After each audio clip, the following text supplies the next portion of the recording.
Welcome to the Nest Podcast, your home for nerd entertainment and sports talk, where your hosts, Brandon and Zach, hash out what's happening in video games and sports every week. Enjoy the show.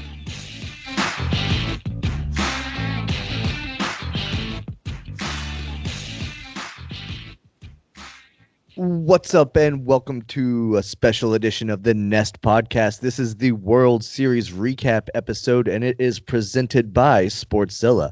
I'm your host, Brandon, and joining me, as always, is my favorite baseball fan and co-host, Zach. What's up, dude? Hey, what's going on?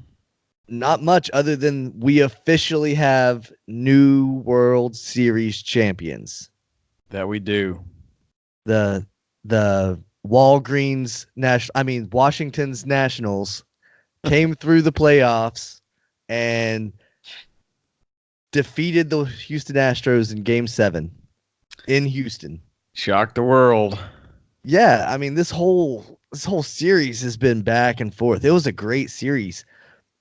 One that never before has been seen because the road team won every game. Yep. That's insane to me. I thought there was supposed to be a home field advantage or something like that. I mean, didn't pan out for this series at all. No, not at all. This was a strange one. The Nats no one ever gave them a chance, and they just took that and ran with it. Right. I mean, going back all the way through their playoff track, we think about it. They played the wild card game as the second wild card team against the Brewers. We both said the Brewers would win. Then they went on to play the Dodgers. Every single person alive, other than Washington Nationals fans, said, and some of them probably even said, that the Dodgers would beat the Nationals. Didn't happen. So then they go on to St. Louis, who had just rolled past Atlanta. And everybody's like, well, hey, St. Louis has got a good shot to make it to the World Series. Swept. That didn't happen. They didn't even fucking put up an offense. Yep. And then it comes to the World Series where it's the 100-plus win Houston Astros that have the three-headed monster that we predicted in July would go on and take the World Series and be declared champs. They took on the Houston Astros and battled them to a Game 7. And at the end of the night, they got to hoist the trophy. They did. They basically made Justin Verlander a non-issue. Of course, Cole gave him problems when he was on the field, and Greinke had some good stuff. But they ran through it, man. They never let up. Their batters just didn't quit. And of course, we all know the big names, but there's a bunch of kids that were, at least to me, unknown. Trey Turner and Hendricks. Kendricks is his name, I think. Howie Kendricks, yeah, and he's not a kid. He's 36 years old. Right. He's an old vet. Yeah, but I mean, they came up big, so it was an all-around team win for sure. I wouldn't say that one person was responsible for the whole deal. Of course, it's a team sport, but nonetheless. Yeah, I mean, you hit the nail on the head with Verlander, though. They really did make him a non-issue, but he's essentially been a non-issue in World Series throughout his career. He now bodes an 0-6 in World Series games. That's unbelievable. For a guy that's so polished and so decorated, to have a stat like that is just unbelievable. I mean, a lot of people have been comparing him to Clayton Kershaw this week, but hell, even Kershaw has a World Series win. Yeah, he beat Verlander in 17? Yeah. 17. They were in the that's right. When the Astros and Dodgers. And he beat Verlander in Game 1. Yeah. Yeah, Kershaw just fucks up in relief positions. But yeah, I mean, didn't Verlander have like 2 no-hitters this year? At least I know of one at least. Yeah, I'm not sure if he had 2 or not, but he might have had a combined no-hitter or a combined shutout or something like that. I mean, regardless, you're talking about a guy who's a perennial all-star, a perennial Cy Young contender, and he throws up an offer in the biggest games of his seasons and biggest games of his career. You know, how can he feel confident showing off that one World Series ring that he has, knowing that he hasn't contributed to it? Yeah, that's a crazy thing to happen. I don't get it. I don't know. There's no explaining it, especially this year. There's no explaining anything that went on this year, especially for Game 7. There was a lot of maybe not a lot, but there were some things that were just like, what? And I mean, and Verlander was giving up some crazy homers, like that one that he gave up to Soto. I think it's still being tracked by the Hubble space station. It got crushed, man. Yeah, and maybe that's what gets to him. Maybe he, if a guy gets a good hit off of him, he kind of gets shaken up and can't get his swagger back or something. Well, I think the Soto home run was the second homer that he gave up in that same inning. And to your point, it's like he gave up that first one and then he was rattled, and then he gave up the moonshot to Soto. Yeah. So it maybe it does get in his head, and I mean, we know that he's a guy that's very in tune with the numbers. He probably starts to freak out and overanalyze it a little bit. Yeah, could be. The broadcast last night, or not last night, but for Game 6 when Verlander was on, was talking a lot about his legacy. Do you think that really tarnishes his legacy going forward as a Hall of Fame candidate or anything like that?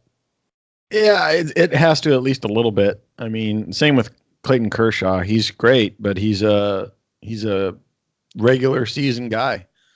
And Verlander's obviously the same. He's 0-6 in World Series when you have to win. You know, that's if you're going to win at any point in time, you better win in the World Series.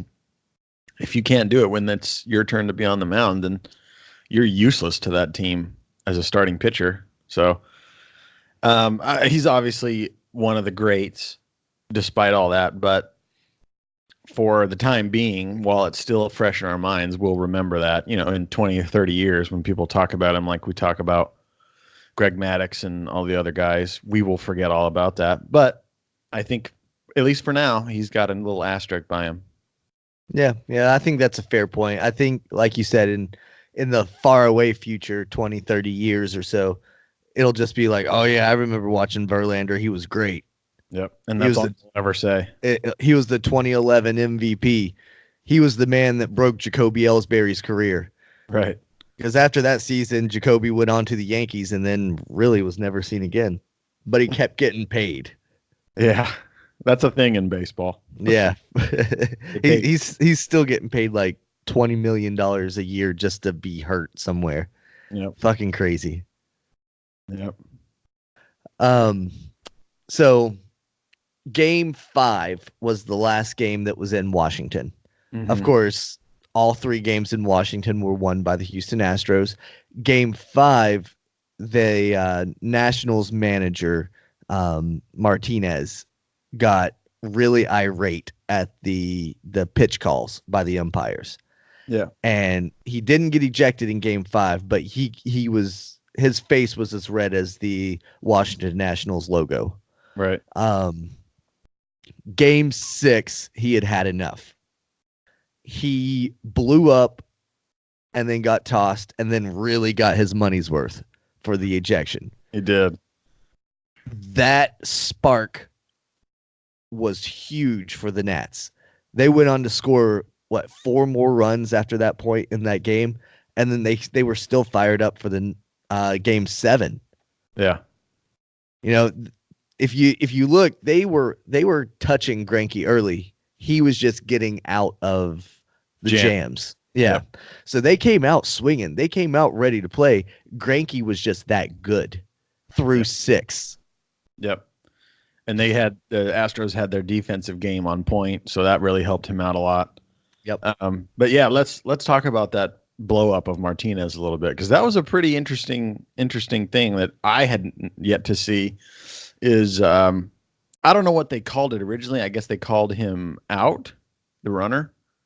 Yes. Okay, so they called the runner out because he interfered with the player's ability to catch the ball. And if you go in depth into the rules, the runner's supposed to run on a certain part of the field and give the guy a chance to catch the ball and stuff, which is all very interesting.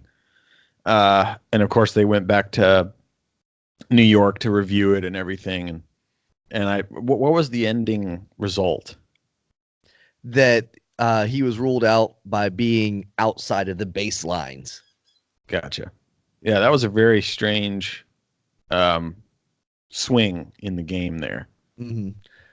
And he erupted because he was defending his guy, defending the call that he should have been safe. And I guess he said one of the magic words that the umps don't like, and they tossed him. And then he really came back and got more. He got in their asses some more before he got completely out of the game. But sometimes when a manager does that, it really does. It pumps you up as a player to see your manager stick up for you. Yeah. And to their credit, they went on and they used that energy. It continues to bring up the point, though. Bad officiating, making bad calls, bad strike zones that led to eventually guys blowing up over other plays. Yeah. He was already pissed when that happened. So when that happened, he was like, I've had enough. Yep. Yeah, it's like umpires are just working themselves out of a job here.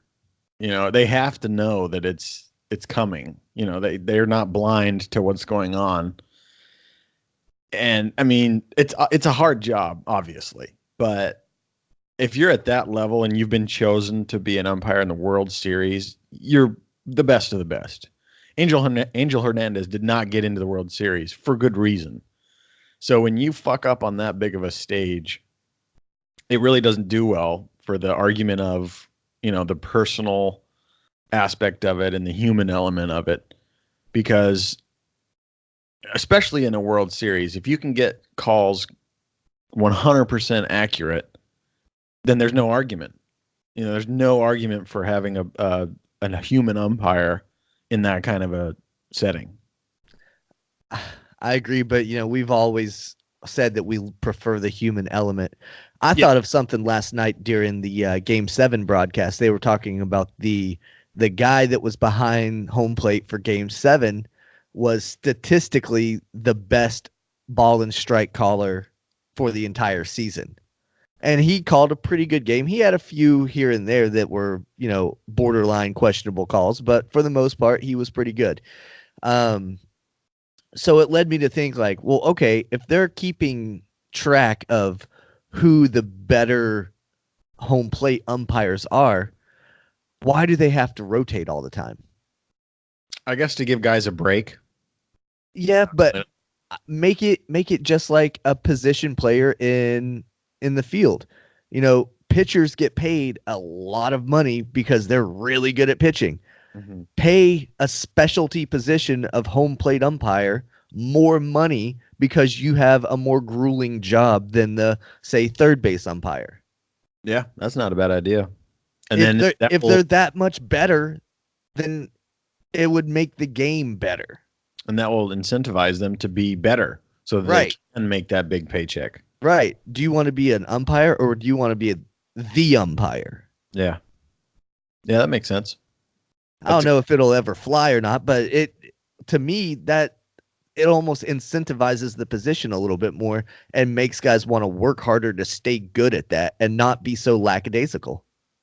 Yeah.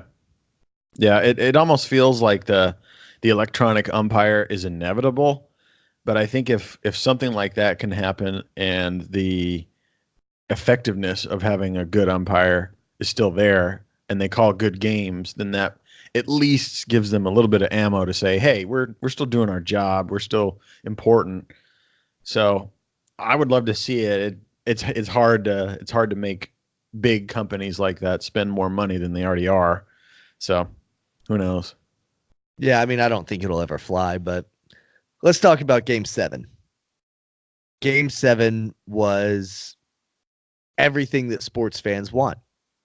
It obviously was the capstone on the series and the capstone on the entire season, but Game Sevens just have a certain feeling going into them, and I was a little bit questionable about the Stros going with Greinke at first, but then I didn't know that Cole was only on 2 days rest, so then I was like, okay, well, Greinke's going on normal rest. That makes sense.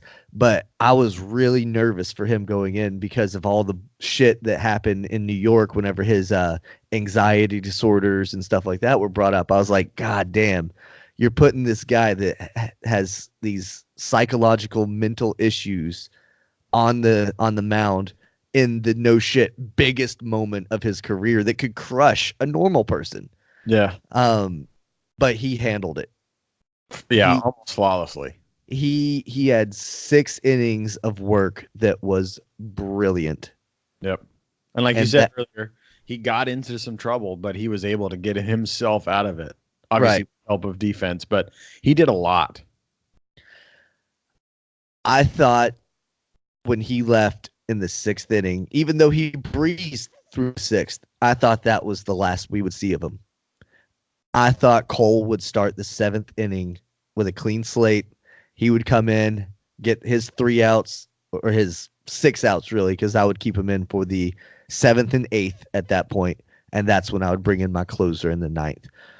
Hinch decided to leave Greinke in the 7th, and with 1 out in the 7th inning, the wheels started to come off. Mm-hmm. Greinke gave up a solo bomb.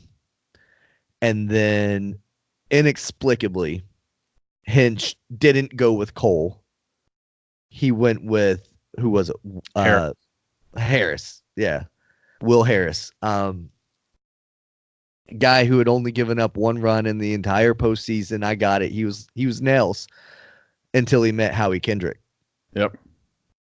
And that gong off of the right field foul pole. Oh, man. It was loud, too. That had to be like, I don't know, the final sound at a 21 gun salute or something like that, because that killed Astros fans. Yep. And before we get any further, the decision to go with Harris was just, I don't even know. I don't understand what he was thinking, because the announcing team said that AJ Hinch himself had said that Harris of anyone deserves a break. So that means you've been using him a lot. Right. And I guess maybe the thought was, we've been using him. He's been good. Let's go back to that. But he's a pitcher. His arm can't last forever. He has to have a break. I just don't get it. I don't get it. You had the best pitcher in Major League Baseball this year sitting in your bullpen. Warmed up and ready. What were you thinking? It's kind of like, it kind of reminds me of the decision by Pete Carroll to go for the throw instead of give it to the obvious, best running back in the league for the win. Just, what are you doing? I was so blown away, and he just sat the whole game. You had the best pitcher sit for that whole game. I mean, much like when the Indians lost the World Series and Wade Miley never saw the field. They lost, and he never went out to pitch. The best pitcher in the American League that year, he never pitched in a single game in the World Series. God. Wild. It happens, though. These guys, they blow calls, they blow decisions, but in the time, I guess he thought that he was making the right move. I don't know what the move would have been. Would he have brought Cole in the 8th if Harris would have been able to get out of the 7th? And then, or maybe he was trying to copy Alex Cora from last year and let Cole come and close the World Series. That's what it was. In a post-game interview, Hinch had said that the plan was, if they had a lead, to give Cole the closing spot and close it out, and so they could win the World Series. But I don't understand that. Like, do you not want him to help win it? Like, do you want him to just shut the door, or do you want him to finish out the whole fucking game? Like, I don't understand the point of that. I mean, yeah, I don't really either. I thought it was a questionable move whenever the Red Sox went to Chris Sale to close out the World Series, but that was also in a Game 5. That wasn't a Game 7 decision. Mm-hmm. So it's a little bit different. If he blows it and loses the game, you still have 2 more games at home to try to figure it out. Yep. This was a do or die moment. You have to put your best player in the game, and he didn't do it. Yeah. And maybe there was some questioning of putting Cole in because he hasn't been in a relief position since, I think they said, high school or something like that. But I would have to imagine, if you're the best pitcher in baseball, you can fucking handle it. Like, take all the time you need to warm up, be ready by whatever inning, and if things are going a little shaky, you're going to get put in. Just tell them that heads up. It's just like a starting position day, starting pitcher day, but you're just not starting the game. You're coming in at whatever inning, and it's yours from there on. I don't see how that's any different. And that's why I think they should have went with him in the 7th. After the 3rd out of the 6th inning, they had the entire time that the Houston Astros were at bat to let Cole remain warm and all that stuff. Know that he's coming into the 7th, a clean inning. Nobody's on base. You're facing the first batter of the inning. It's just like the start of a game. Yeah, exactly. Except you have a lead. You have a 2-run cushion. Yep. It's even better than the start of a game because you're up 2 already. Right. Haven't even thrown your first pitch. Yeah, we're giving you a handicap. Oh, and by the way, it's a short game. You only have to pitch. You only have to get 6 outs. Yep. And you're good. And so then we'll let somebody come and close it. Yep. So you can just fire off that cannon as hard as you can and get us through this and be done. And then we win a fucking World Series. You think the Astros just didn't want to let him have that savior moment before going off into free agency and collecting buku dollar? I would hope that they would put winning a World Series above that, but I don't know for sure. Well, Cole had announced already that he wanted to test free agency, and immediately after the World Series, he was wearing a hat of his agent instead of the hat of the Houston Astros. He's like, I don't belong to that team anymore. Yep. So it makes me wonder if maybe there were some clubhouse rumblings that he wasn't happy with the management, or he wasn't happy that he wasn't getting an offer from the Astros or whatever it was. I don't know. I would have to assume that both sides of that equation would want a World Series no matter what. Like, you walk out of there and you can go your separate ways, but you're going home with a championship. To me, Cole wanted it. He went to the bullpen. He warmed up in the game. He didn't have the opportunity. I agree. Yeah, I think the fault is on AJ Hinch on that one. And you mentioned that Cole was saying, like, he's not an employee of the Astros minutes after the game was over. I think his tune would have been a little bit different had they had won.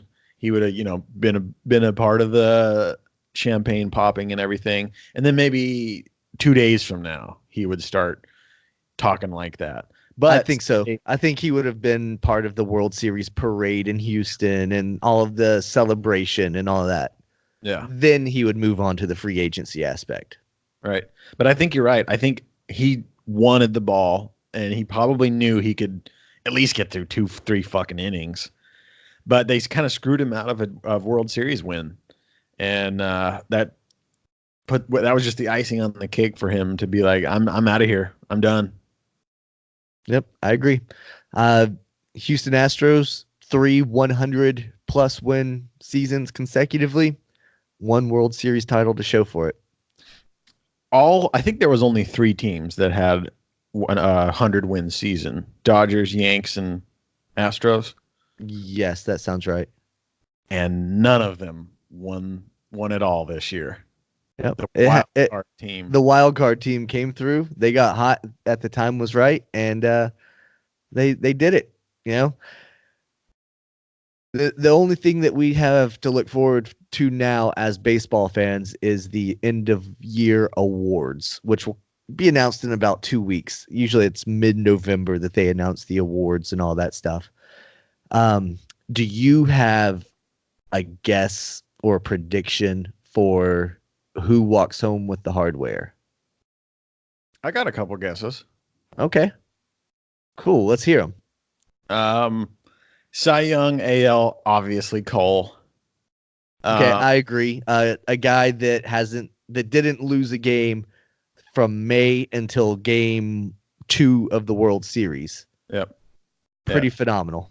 He's a given. NL is a little bit more up in the air. People are automatically going to say Scherzer, but I don't know his numbers for the regular season. I do know when he bunted a ball off of his nose and broke his nose, he went on a tear after that. But I don't know how his numbers stack up against other people. But I'm sure he's in talks. I wouldn't be upset if he got it. Yeah, I think Scherzer is probably going to be the Cy Young just because of how his season finished. I know the Cy Young award is supposed to only be for the regular season, but winning a World Series leaves a pretty positive nod in the voters' minds. I'm trying to look up his stats right now on baseballreference.com. Gotcha. Just to give our listeners an idea of how he performed in the regular season.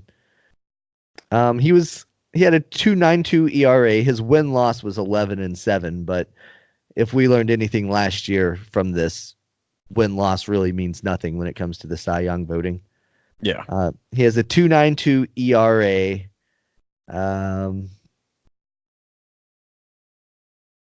Nothing really stands out. That's 243 strikeouts. That's pretty good. Yeah. Pretty low whip. Didn't give up as many home runs as a lot of guys. So I mean, he was an all-star.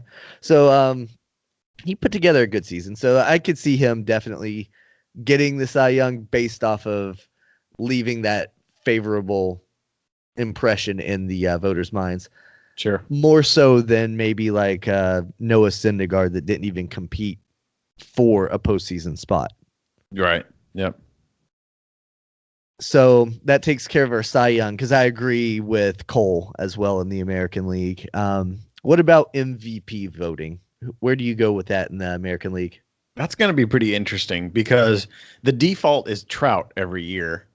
But I mean, I've got to imagine that one of these guys that took their team deep into the postseason has to have more ammo for their case as MVP than a guy who's been sitting at home since the end of August. Yeah, I mean, he got hurt and then he packed it in and he's just been chilling. So I agree. I think he is the default. And with the Nationals winning the World Series, I think he'll probably win the MVP. If the Astros had won, I think it would probably be Bregman. Yeah, I was going to say, if it's not Trout, it's probably Bregman. I can't think of another American League player that has been that impactful. And late. Yeah. He carried the Astros through August and September, and he had to pick up a lot of slack all season long because they had injuries to Altuve, Springer, Correa. All those guys were hurt at certain points in the season, and Bregman was the guy that kind of steered the ship while they were all gone. Yeah, absolutely.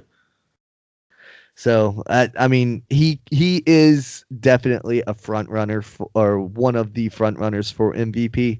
Yep. I just wonder if the Astros not winning the World Series and his lackluster performance throughout most of the postseason leads to the voters leaning towards Trout as the MVP. The NL MVP I also think is very interesting. now that the Nats won the World Series. And I'm sure Brewers fans will agree with this because I think the Nats winning makes the case for Christian Yelich as the co-MVP much stronger, because I think it should be Cody Bellinger and Christian Yelich because of the error in right field during the wild card game. Yeah. Who knows what we would be talking about right now if Christian Yelich was healthy for that game. I mean, Christian Yelich is in that game, the Nats lose the wild card game. They don't even make it this far, obviously, which is just a wild thing to think of. You know, you're basically one error away from a World Series win for your entire club, which is just wild to think about. And I agree with that. I'd be fine with either Bellinger or Yelich or a co. I'm cool with that because, just like you said, the fact that he wasn't in the game for that is basically why the Nationals have made it this far. Yep. And I called that weeks ago when it first happened. I said if Yelich was in that game, the Brewers win. Yep. Back when we were talking about divisional series stuff. I think Yelich is that important of a player that one play is completely changed. And then as we see now, the entire course of history is rewritten. Yeah. And Yelich has a great defensive game, which a lot of people kind of overlook, I think, and they just see him as a home run hitter. But he's a stud out there. Absolutely. Rookie of the Year is one of the less contended awards this year, in my opinion, for both leagues, because in the National League, you have to go Pete Alonso. Yep. No one else even stacks up. No. And then in the American League, if you watched any of the World Series, you heard them talking about Yordan Alvarez over and over and over as the likely AL Rookie of the Year. So I had to look him up. I had to be like, well, who is this guy? He got called up in June and hit 27 homers. Man, I think Goldschmidt hit mid-30s and played the whole season. Good God. Mookie Betts, last year's MVP, hit about 29 or 30 home runs all season. This kid got called up in June and was raking. That's insane. Yeah, I hadn't heard of him either until just now. So, damn, keep him on your radar for sure. Absolutely. These guys are the future, you know, him and Alonso both coming out again with those uppercut swings, just launching balls out of parks. Like, that's the way the kids play these days. Yep, that's a fact. Go big or go home. I don't think we mentioned it on the show here, but we did text about it. A couple weeks ago, I think they announced their relievers of the year for NL and AL, and we were both just like, what are we even talking about? Because the American League reliever of the year is Aroldis Chapman, who basically has just been not dog shit. I don't know if I'd go as far as to say that, but he's not the Aroldis Chapman that threw 106 and was just closing every game out. No, he's been good. He's not great in my opinion. He gets out of jams, but he allows way too many base runners. He walks guys, and he's not the dominant guy that he was before the 2014, 2013, whatever it was when he was touching 106. Right, yeah, with the Reds. I think Reds, right? Yeah. And then he came to the Yankees for a few seasons, and then he went and won a World Series with the Cubs, and then came back to the Yankees. It's strange. Yeah, very, very odd path that he's had to take in the majors, but yeah. He's one of those guys who obviously throws extremely hard, and that's about it. Yep. Yeah, he's not going to last long as a dominant closer in the league, in my opinion. So, and that's what made the AL reliever of the year kind of a shocking thing for me. I was like, really? That guy? Yeah. And then on the National League side, they picked Josh Hader, who, again, as far as I know, gave up some games that were important for the Brewers and couldn't do his job. But Hader is still in that phase where he's like a young Chapman, where he comes and he can throw the hard pitches and the fast pitches, so he racks up strikeouts. Yeah. And that's ultimately what they look for in reliever of the year awards, is how many strikeouts does he have, because they know that he doesn't have the innings. Sure. So anyway, another crazy thing that I just wanted to bring up, because I don't know if many people realize this, but the only two pitchers to have 5 wins in an entire postseason are Randy Johnson and Steven Strasburg.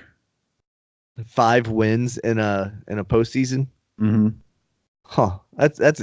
I mean, that's obviously that he was on point every time he took the mound, and he got used every chance that they got. Yep. That's impressive. That's a guy that you definitely want to model your career after if you're a pitcher. Do you know if it was when Randy was in Arizona or was it when he was in New York? That I don't know. Okay. I just saw that little flash stat and I was like, holy shit, that's crazy. Yeah, I want to say it's probably when he was with the Diamondbacks when they won it all. Yeah, that makes sense. They had Kurt Schilling and him and Luis Gonzalez. That was a fucking wild team. And I remember because, of course, Arizona is close to my hometown. So I kind of absorbed the, hey, that's cool. Arizona won a World Series way back when. Right. That was like, what, 2001? Yeah, I knew it was a long time ago, but. Yep. All right. Well, man, baseball's over. We've got 108 days until pitchers and catchers report at spring training. Yep. That's what we're looking forward to now. Yep. It was a good season. It was fun. It was a great season. The Red Sox sucked, but you know what? It happens. You can't win them all every year. Sometimes they put up stinkers. Look at me in fantasy football. I've got a stinker going there too. So it's just not been a great year for me in sports, but last year I dominated in sports, so I can't really complain. Do you need to bounce out of here or can you stick around for a bit? Yeah. What? Okay. Cause, we have to talk about the baddest motherfucker fight that's happening this weekend. That's right. Justin and I talked about it a little bit on our weekly episode, but you weren't there to really throw in your 2 cents. Dude, it's going to be good. Yeah. I'm very excited that it's back on. That was a scary little bump in the road. But I'm glad they figured it out, whatever the fuck they did. Frankly, I'm not going to ask any questions. I'm just going to enjoy it. Right. I mean, USADA almost cost us is what this all boils down to with their stringent testings and all the stuff that, they're flagging shit that doesn't need to be flagged. And, it almost cost us this fight. And I'm glad that they worked it out. And like you, I'm not asking questions. Let them go in there and fight because I want to see who the baddest motherfucker really is. Yeah. Yeah. I mean, I get what USADA's doing here. The UFC had to make the sport clean for people to take them seriously, that they weren't for ESPN to take them seriously. Exactly. So that they weren't just seen as a savage sport of people just trying to kill each other in a cage.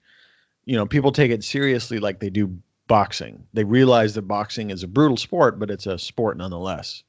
And, as UFC has gotten more popular, people have realized that there's a very intricate game that's going on.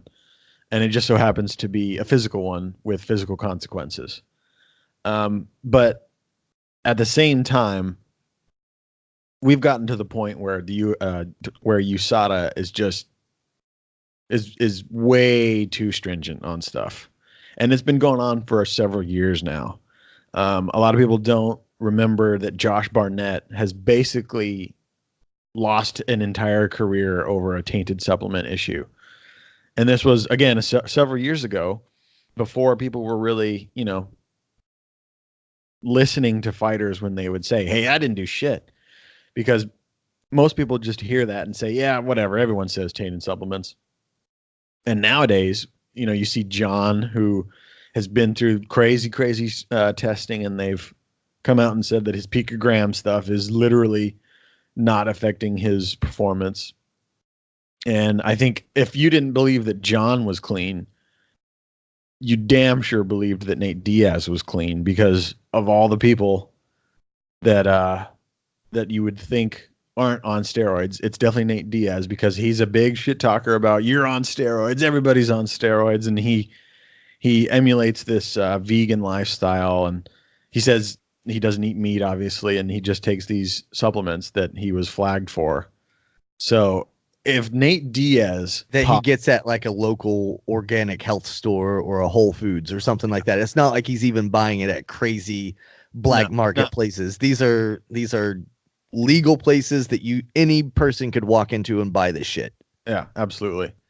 So if that guy, quote unquote, pops on your test, and then it turns out to be nothing, we need to dial this shit back. That's a good point. You know, I didn't even think of it like that, that if something like that can happen, then it almost exonerates some of these other guys that have been labeled. You know, I'm not talking about the guys that are blood doping and stuff like that, TJ Dillashaw. I'm talking about, you know, Chad Mendez, who got suspended for using Acme cream. Yep. Or whatever it was for his eczema on his face. He used that steroid cream for that. Mm-hmm. And he lost a year of his career for bullshit. Yep. John, you mentioned, you know, like how much time did we miss of seeing John Jones in the cage because of the picograms? Yep. Yeah. Didn't Frank Mir get a suspension for a while too for something along those lines, or was he legit on steroids? I'm not sure. I can't speak on that. I'm sure Wallow will be able to text me and tell me whenever he listens back on this episode. But yeah, but I mean, like you said, there's certain things that are obviously illegal. The TJ Dillashaw stuff, like there's no question. We get it. That does not need to be in the sport. But I mean, there has to be some sort of pullback here. Like, if you can test it down to the picogram and down to the whatever that doesn't affect anything, then why are you testing that? I don't see any need to test that far. And if somehow whatever was in Nate Diaz's natural supplements gets flagged and it turns out to be nothing, then what are we doing here? Why are we wasting our time? Why are you potentially lighting this whole UFC card on fire? Because had they had to scrap that fight, that card would be worthless and the UFC would have lost millions of dollars and there would be no fight until next year or whenever the next big card is.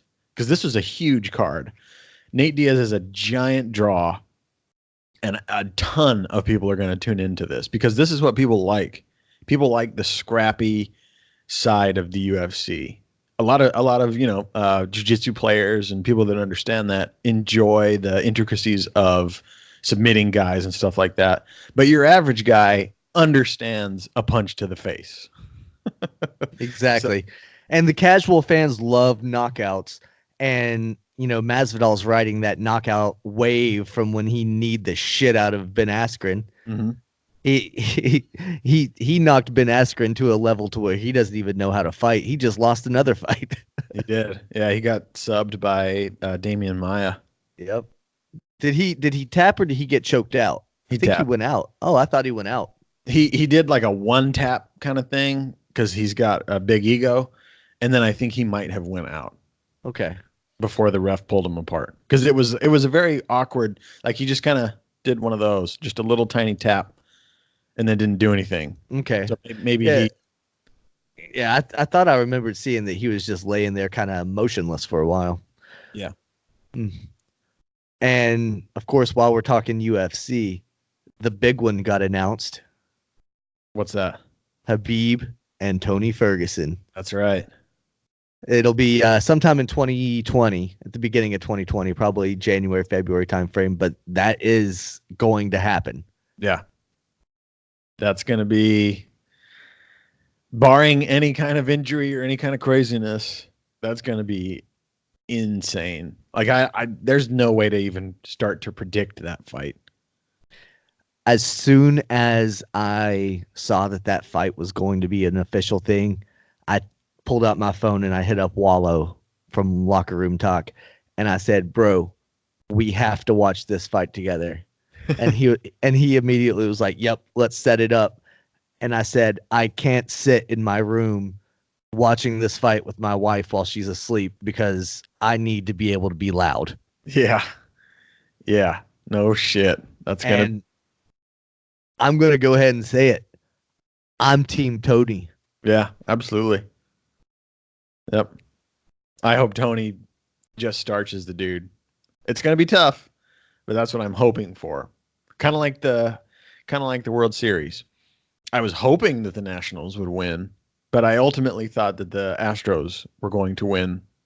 But you can be proven wrong. So Yep. I really hope that Tony's just throwing bows.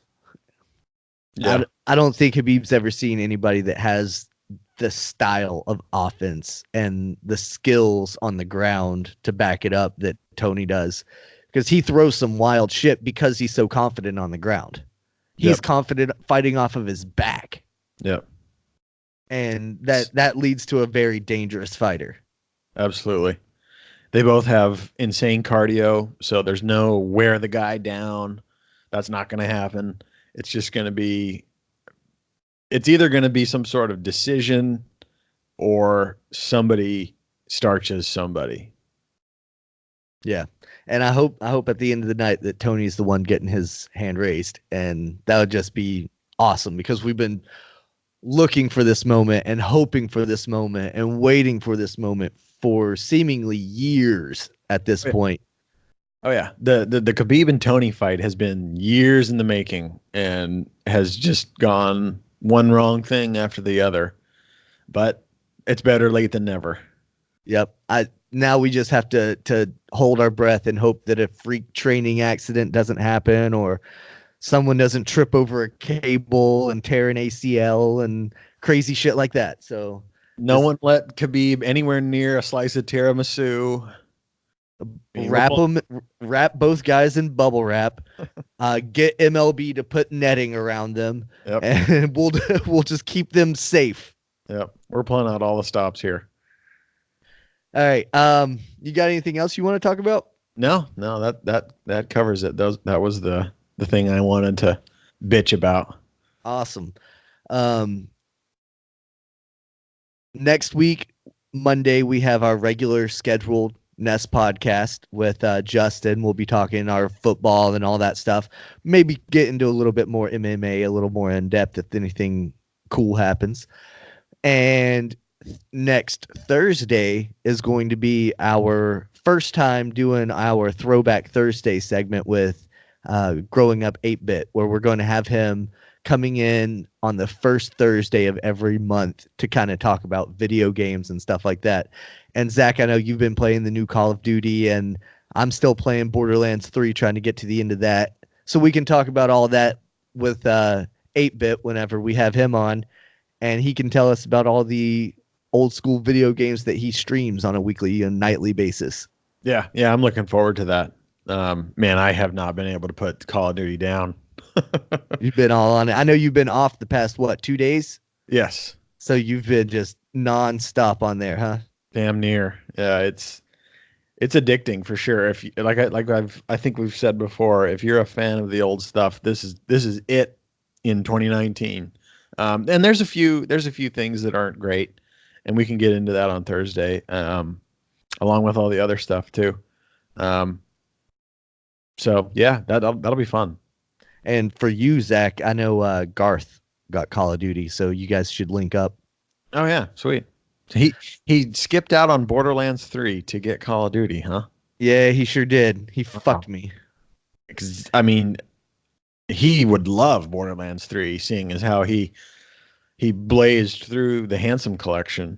So, but I mean, it's not like they're not selling it anymore. It's still out on the shelves. Right. And I mean, that's what he was texting me about it. Actually, he was like, are you still on Borderlands or are you on Call of Duty now? And I told him, I said, I'm on Borderlands, but Zach's on Call of Duty. And then he texted me a few hours later. He's like, I had to go with the Call of Duty. I was like, all right, good. Fuck me, right? I understand it. And I'm sure he was a big, back in the day. He seems like a big back in the day Call of Duty fan. And it's just bringing all of us back to that kind of nostalgic feel of the game. They really knocked it out of the park this year. I'm trying to get to the end of Borderlands 3 so that I can justify spending another $60 on a video game. Yep.